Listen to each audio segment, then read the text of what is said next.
Bezrat Hashem, le Chok l'Israël ce matin, la Gemara Brachot 24a. Dit la Gemara, Amar Rabbi Chanina, Ani raïti et Rebbi, shegiek ou piek, venit atesh, verak ou mashmesh bigdo. Dit Rav Chanina, moi j'ai vu Rebbi, giek. Giek, ça veut dire qu'il a roté. Et il a dû manger quelque chose et ça lui a fait roter pendant la prière. Piek, il a baillé. It atesh, il a éternué. Verak, il a craché. Ou mashmesh bebigdo, et il a essuyé avec son habit. Avalo aya mit'atef, mais il ne se vêtissait pas avec son habit.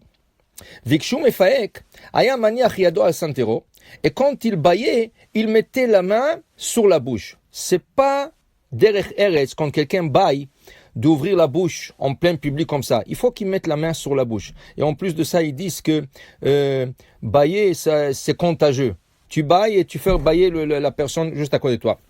C'est sûr que le témoignage de Rabbi Hanina, c'est pas que Rabbi a fait toutes ses actions dans un seul moment. Il y avait plusieurs moments où il a vu que Rabbi a fait ça et il a vu la manière de conduite de Rabbi.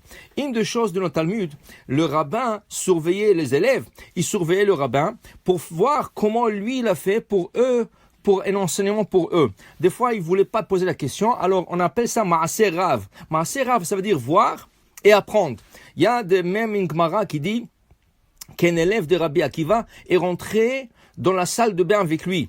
Et il témoigne que Rabbi Akiva, il s'est essuyé avec la main gauche et il n'a pas utilisé la majeure. Et il nous enseigne tout ça à la route. Quand Rabbi Akiva le voit, il dit, qu'est-ce que tu es en train de faire? Ça, c'est un endroit privé. Il dit, non, Rabbi, j'avais honte de vous le demander, alors je voulais voir. Des fois, ils voyaient des choses qu'ils avaient honte de demander pour nous enseigner à nous, à notre génération. Dans notre génération, on ne pourra pas le faire.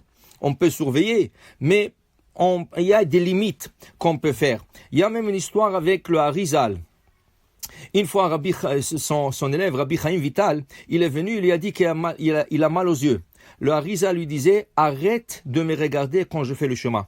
Le Rabbi Chaim Vital toujours surveillait son Rav, le Harizal, pour apprendre. On apprend en regardant le Rav, quand il fait de certains gestes ou quand il fait de certains mouvements, on apprend de lui.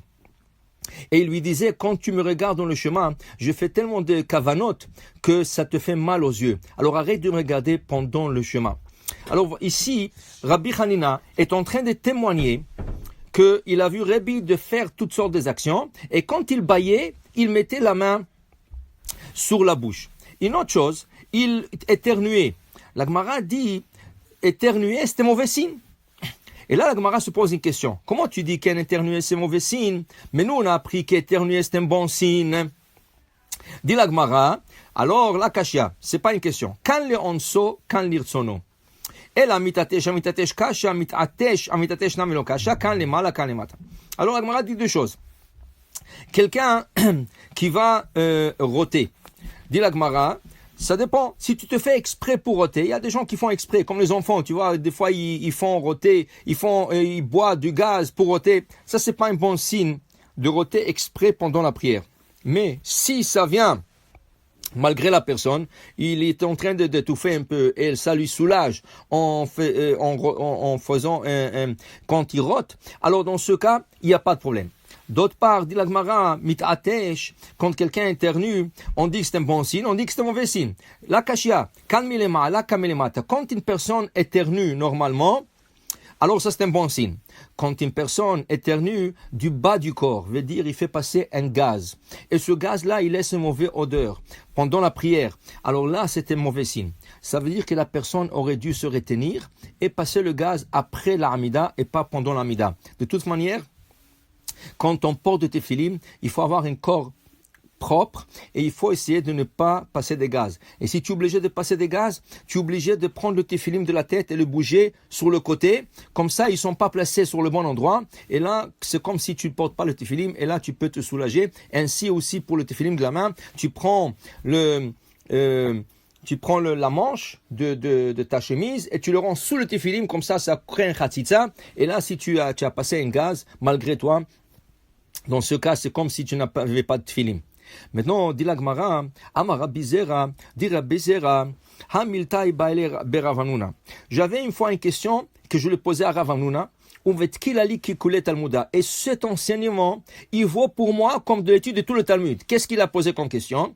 On dit à Mitatesh, c'est là, Siman Yafelo. Celui qui éternue dans la prière, c'est un bon signe. Pourquoi? Alors Ravanuna lui a expliqué, quand tu t'éternues au Simon Achatruach Milemata, tu te soulages. Ça veut dire que tu as un plaisir en bas dans ce monde. De la même manière que tu te soulages ici en bas, on te soulage du haut, veut dire on te répond tes vœux et tes prières en haut. Ça veut dire que quelqu'un qui ne fait pas exprès et en pleine Amida, il éternue, en ce moment-là, sa prière a été acceptée au ciel. Peut-être c'est de là que ça vient, quand les gens ils écoutent quelque chose et ils éternuent et disent « Ah, tu vois, qu'est-ce que j'ai dit, c'est vrai ». Peut-être ça vient de là, mais pour vous dire, mais c'est pas une autre personne qui doit éternuer. C'est la personne elle-même qui éternue, et ça doit être pendant l'Amida et sans faire exprès. Et si ça arrive, ça veut dire que au Simon Achatruach Milemala, du haut, on lui fera plaisir aussi. Dirachi, Mina Shamaim, les malot she'elato. Tout ce que tu as désiré, tout ce que tu as demandé, on te le donnera du ciel. Baruch Adonai Leolam. Amen ve Amen.